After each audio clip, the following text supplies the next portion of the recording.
Ikalawang kabanata. Si Pablo at ang ibang mga apostol.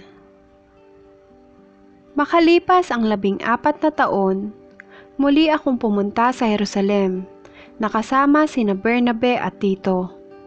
Nagbalik ako sapagkat ipinaalam sa akin ng Diyos na dapat akong pumaroon.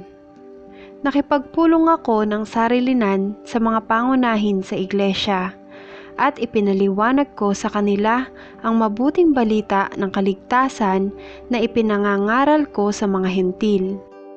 Ginawa ko ito sapagkat ayokong mawala ng kabuluhan ang aking pagpapagal sa nakaraan at sa kasalukuyan.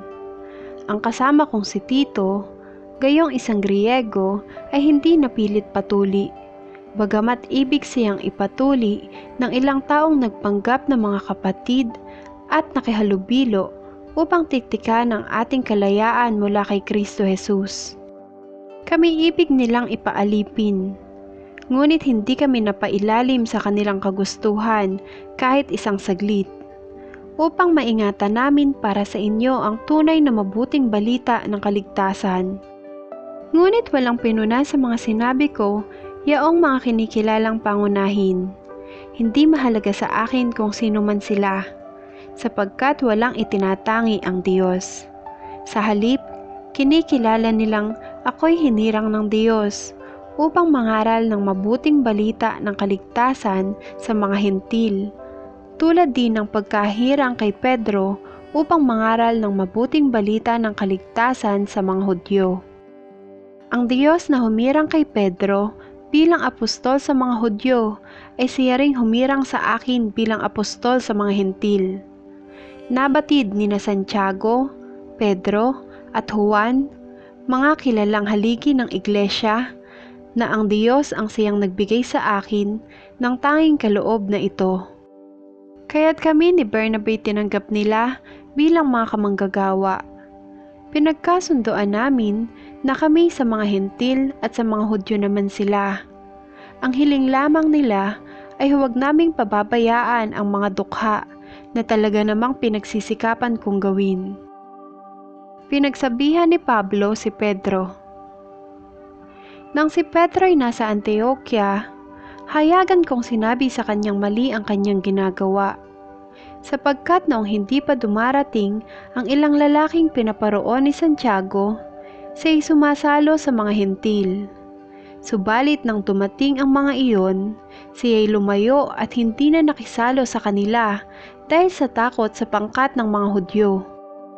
At gumaya rin sa kanya ang ibang mga kapatid doon na mga Hudyo. Pati na si Bernabe natangay sa kanilang pagkukunwari.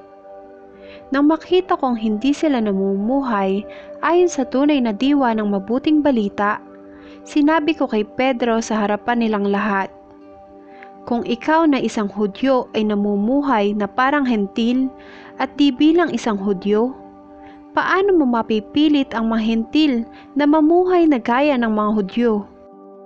Naliligtas ang mga Hudyo at hentil sa pamamagitan ng pananalig kay Jesus.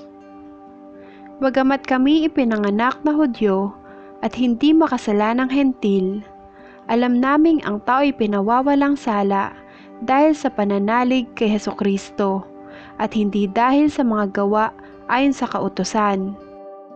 Nanalig din kami kay Kristo Jesus upang pawalang sala ng Diyos sa pamamagitan ng pananalig kay Kristo at hindi sa pamamagitan ng pagtupad sa kautusan. Sapagkat ang tao'y di pawawalang sala sa pamamagitan ng pagtalima sa kautusan.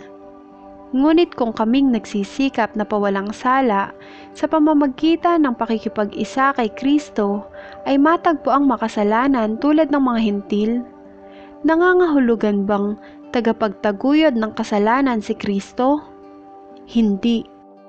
Kung babalikan ko pa ang tinalikuran ko na, ako na rin ang nagpapatunay na ako'y lumalabag sa kautusan. Ako'y namatay na sa kautusan, sa pamamagitan na rin ng kautusan upang mabuhay para sa Diyos. Namatay na akong kasama ni Kristo sa krus. At kung ako may buhay, hindi na ako ang nabubuhay, kundi si Kristo ang nabubuhay sa akin. At habang ako'y nasa daigdig, namumuhay ako sa pananalig sa anak ng Diyos na umibig sa akin at nag-alay ng kanyang buhay para sa akin. Hindi ko mapawawalang kabuluhan ang kaloob ng Diyos. Kung ang tao'y pinawawalang sala sa pamamagitan ng kautusan, walang kabuluhan ang pagkamatay ni Kristo.